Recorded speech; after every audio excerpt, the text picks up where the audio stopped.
Antes de começar o vídeo, eu quero pedir a você que acompanha o Blog da Cidadania que se inscreva no nosso canal, curta e compartilhe os nossos vídeos, acione o sininho das notificações, que assim você nos ajuda a fazer o nosso trabalho. E vamos ao vídeo.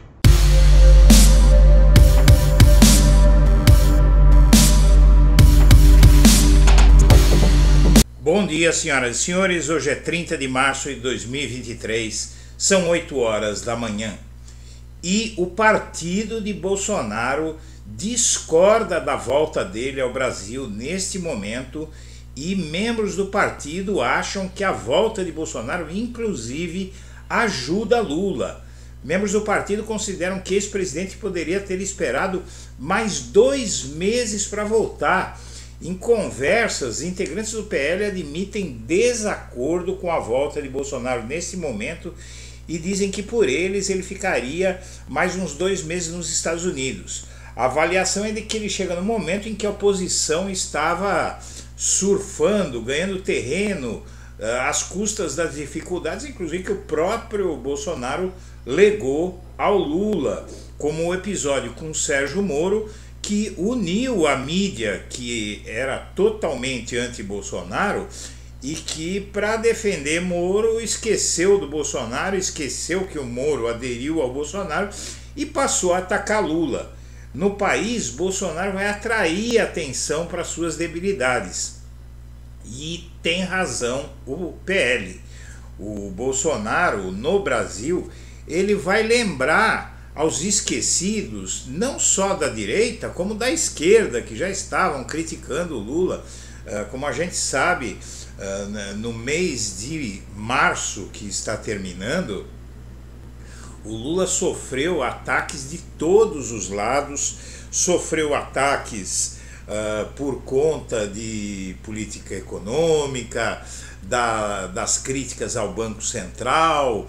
Pela esquerda sofreu ataques por ficar neutro na guerra entre Ucrânia e Rússia. E o Bolsonaro já estava sendo esquecido, tanto pela esquerda quanto pela direita. A volta de Bolsonaro, a volta, muito provavelmente, das asneiras que ele diz, a união do bolsonarismo para ameaçar o país, vão fazer com que o foco saia de cima do Lula. Tem o caso das joias, que acaba de sofrer um forte agravamento. A inelegibilidade de Bolsonaro, segundo você vai ver nesta edição, deve ocorrer em torno de daqui a 3 meses, no máximo até junho.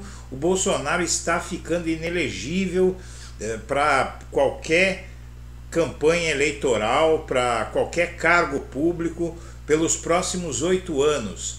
Então tudo isso tende realmente a tirar o foco do Lula e a lembrar aos desmemoriados que o bolsonarismo segue sendo um grande risco para o nosso país, e Bolsonaro é um risco, seja lá ele em que posição estiver. Mas no Brasil realmente vai voltar o risco de uma ameaça, risco de golpe, as conspirações dele, que a minuta do golpe bem mostrou. Por outro lado, o Bolsonaro chega com dezenas de processos contra si e com o risco de o Anderson Torres, o seu ex-ministro da Justiça, fazer uma delação premiada. Não vamos nos esquecer de que Anderson Torres dispensou o advogado que a família Bolsonaro arrumou para ele. Aquele advogado que cuidava do caso Anderson Torres tinha uma função muito clara: evitar que ele negociasse uma delação premiada para sair da cadeia.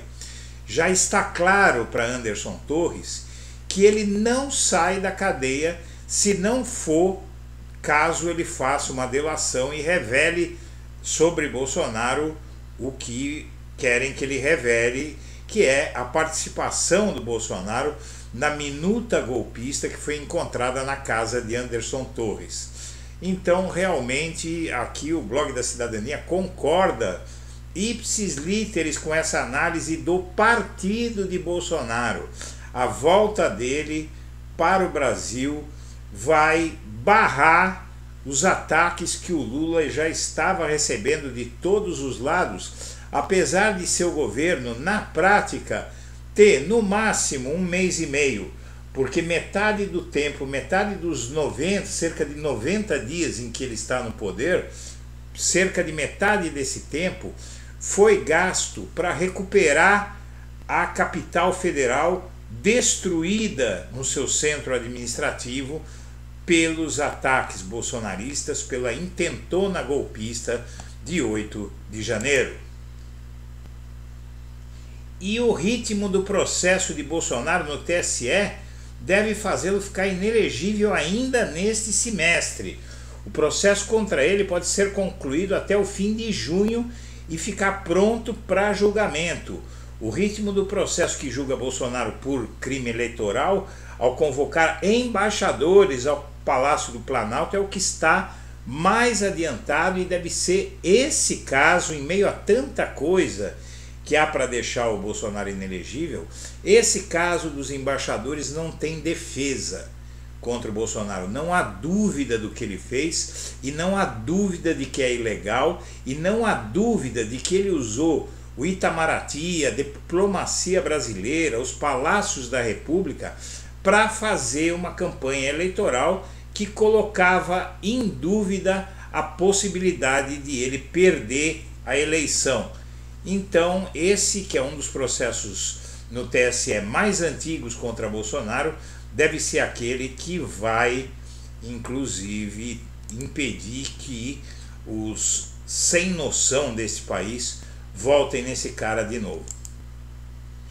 E os inquéritos das joias, ameaça de inelegibilidade em ação em primeira instância, são apenas alguns dos muitos processos que Bolsonaro vai encarar na justiça. Ele não vai ter tempo nem para se coçar, e na verdade, apesar de que estão dizendo que ele vai começar a atacar o Lula, provocar o Lula diariamente, os advogados dele estão recomendando que ele fique de bico fechado, assim como foi na chegada ao Brasil. Como você vai ver também nesta edição, o Bolsonaro chegou até um pouco antes da hora, o voo dele chegou um pouco mais cedo do que se esperava, e ele chegou mudo e continuou calado, não deu as caras. Tinha um grupo aí de uma, 2 centenas de pessoas, um grupo que não era grande, esperando por ele. Conseguiu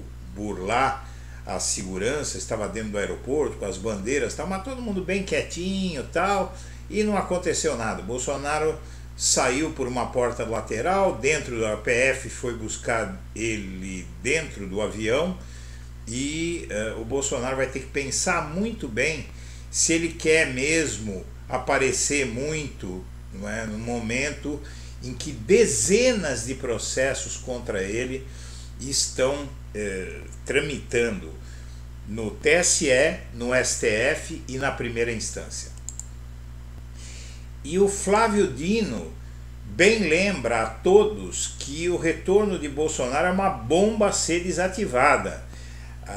Para quem não se deu conta ainda, a volta de Bolsonaro é a volta de uma organização, uma reorganização da extrema-direita. O Flávio Dino sabe disso, é risco de golpe, é risco de arruaça, é realmente algo que vai ter que ser muito bem monitorado, acompanhado e pensado daqui para frente. E a composição das comissões das medidas provisórias vai favorecer o governo. Dos 24 integrantes de cada colegiado, entre 11 e 13 serão de governistas. Então, uma maioria ou uma semi-maioria, que pode ser facilmente convertida em maioria a favor do governo, vai se formar nessas comissões, e essa é uma das razões da briga entre Lira e Pacheco. O governo sai ganhando nessa, pelo menos.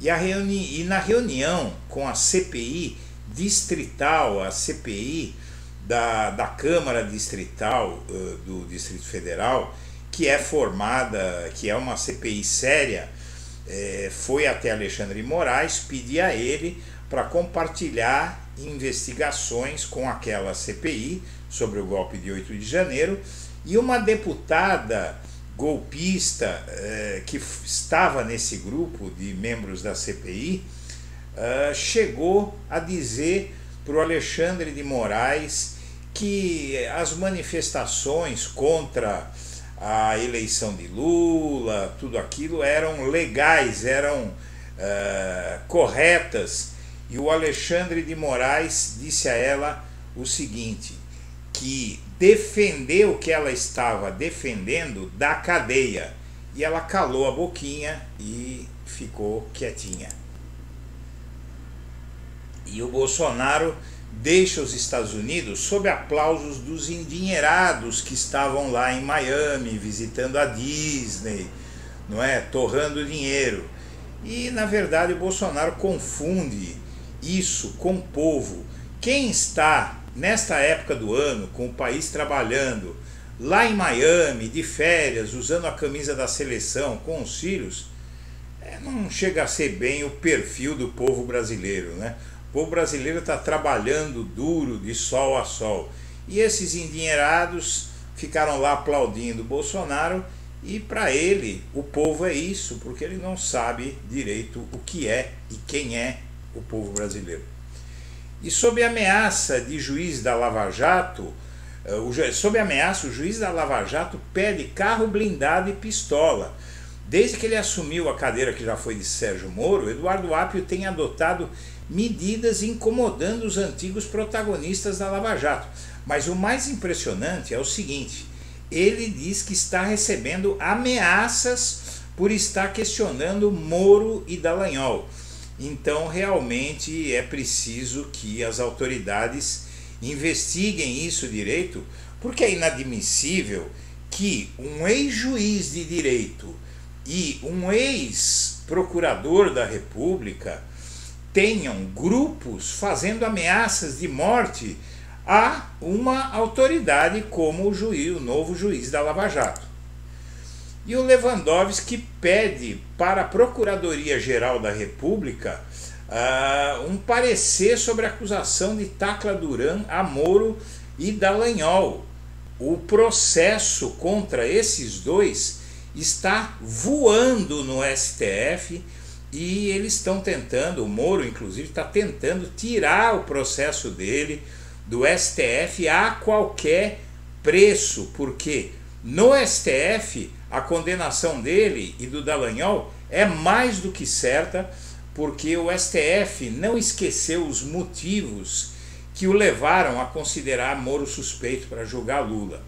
E Gilmar Mendes, Toffoli, que tinha até pedido de prisão do Moro e do Dallagnol, eles cogitavam, o Dallagnol sobretudo queria prender o Gilmar Mendes, queria prender o Dias Toffoli. Então a situação desses dois no STF não é boa e eles sabem disso, e o processo está caminhando muito rápido, e antes do que você pensa, nós vamos ter notícias sobre as denúncias de Tacla Duran. E a implosão do que restou da Lava Jato cria um paradoxo e uma ironia inacreditável. O Moro e o Dallagnol, que hoje são deputados, estão partidarizados. O Moro, que deixou a magistratura para entrar na política, eles questionam a imparcialidade do novo juiz da Lava Jato. Veja bem, dois sujeitos que deixaram o Ministério Público e a magistratura para virarem políticos questionam a parcialidade do juiz da Lava Jato. Se não fosse trágico, seria engraçado. Senhoras e senhores, nós agradecemos a atenção e estaremos de volta ao meio-dia. Um abraço para todo mundo.